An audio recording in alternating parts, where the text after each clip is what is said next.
Preview time as we are almost underway with Copa America, at least the second day of it. And again, I want to be looking at the lineups that are already out for Argentina and for Chile, just to give you a bit of awareness of what's going on in terms of this in particular encounter. Obviously, it's the marquee matchup of the day. Many will be looking at what's going on there. And it'll be interesting to look at in terms of what this round will also offer. Of course, it'll be Paraguay and Bolivia. I'll come in and talk about that a little bit later on. I'll probably kind of condense that alongside my post-mortem of... Actually, I'll probably just do a preview of that, a preview of Argentina, and then, of course, a recap of what's gone on in the day. I'll probably do that. It's a little bit easier for everyone involved. Okay, Chile, Bravo, Isla, Medel, Maripan, and Mena. Backline of four, as it was mentioned throughout, with the absence of Alexis Sanchez and the return of Arturo Vidal. 4-4-2, as I mentioned, that backline. Aranguis and Meneses out wide. Pulgar and Vidal in the middle. Edu Vargas and Marcelo Palacios, the man from Internacional, is getting a chance for Martin Lazarte. So again, from that perspective, it seems like the Chilean national team is looking to start giving an opportunity to some of the younger players. Palacios, of course, one of the youngest players in terms of the national team call-up is concerned. If you look at, they talk about a team that's very long in the tooth. Yeah, it is. It's true. But then you also look at some of the players that are coming in. Carlos Palacios being one of the players that is being looked at. Don't be surprised if we might even see some of Ben Brereton for Blackburn. He might make his debut with the Chilean national team as well. You look at Tomás Alarcón, who plays over at Cádiz. You start looking at, Pablo Galdames at 24, Pablo Aranguis at 24.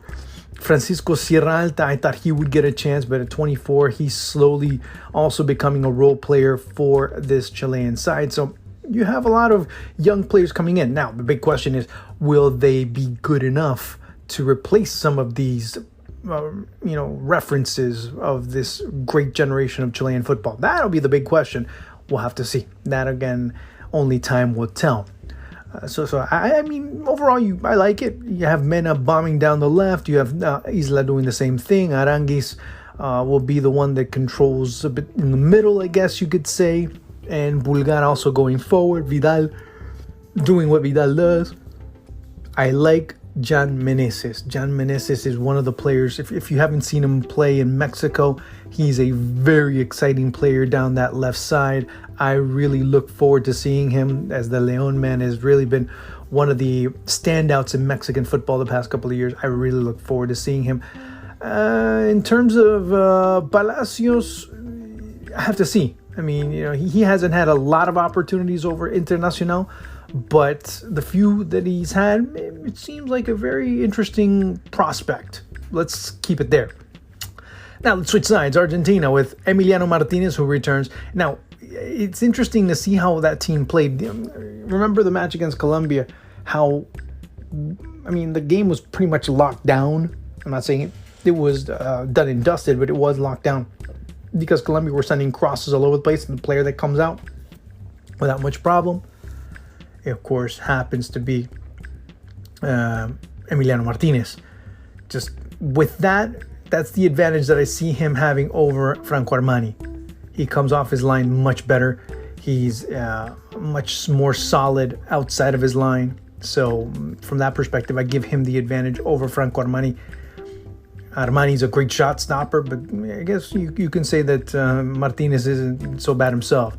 Montiel getting the start, of course, a very interesting player for River Plate, now getting the start over at right back.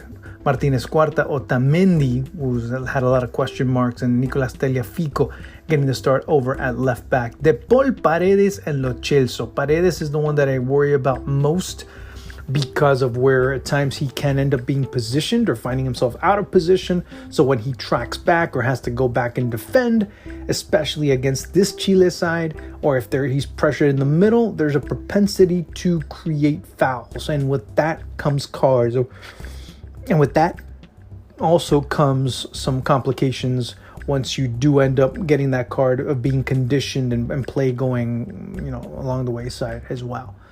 Messi, Lautaro Martinez, and Nico Gonzalez. Nico Gonzalez is a good addition up top. Now, when he has to drop back and essentially becomes, or at times he's played in that sector and dropped back and become that fifth defender, that's not him. So if he starts playing in that function, you're playing a player out of position. And that's where it could be a big problem for Leo Scaloni. We'll see. It seems interesting. The chess match is there, and we'll see how things play out. And of course, as I mentioned, the bad news of Alexis Sanchez being out. Keep in mind that he does need some recovery. He needs to have a full recovery, because with that type of injury, what ends up happening is one of two things. Either you have a player that ends up aggravating that injury because you literally can't plant your foot properly. Or number two, you end up injuring the other foot because of the compensation that occurs due to not being able to plant your foot properly. So you have to have a player that's 100%, and once he is, then that's all fine and dandy. But from the perspective of Alexis Sanchez, he needs to be 100% from that injury. If not, it'll be a very long healing process, to say the least. Okay. So again, as I mentioned, I'll probably jump in right before the Paraguay match against Bolivia, and we'll see what goes on there. And all right, well, enjoy your Copa America, and let me know what you think. Let me know if you have any questions, man. Let me know through here, and also, if possible, I might be able to just jump in and answer your question at some time, and we'll see what goes on. Again, enjoy your football. It's been great. And hope it ends up being greater. Talk to you soon.